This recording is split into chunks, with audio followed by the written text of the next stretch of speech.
Mina arvan, et hea inimene on inimene, kellel ei ole rolle ega maske, vaid igapäevased valikud. Just. Me oleme harjunud ühiskondlikult elama maskide looride taga, näitame ennast ühes perspektiivis sotsiaalmeedias, teisest perspektiivist päriselus, olema kaameras, keegi teine, kes me päriselt oleme.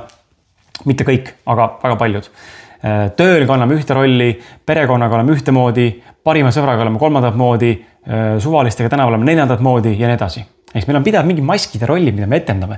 Ja väga tihti need maskidest ja rollidest saab meie isiklikud lood ja jääme sinna kinni. Aga reaalsus on see, et meil on võimalik iga päev teha parem valik. Ehk lükata see mask eest ära, lükata see katteloor eest ära ja olla see, kes sa oled.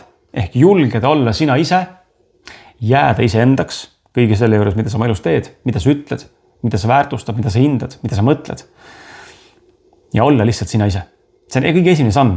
Võta ära see mask, võta ära see katteloor, ära ole fake, ole natukenegi ehedam, ole lihtsalt sina ise, ära tõmble üle, ära mõtle üle, ole lihtsalt sina ise. Sa ei pea pingutama, ole lihtsalt ole.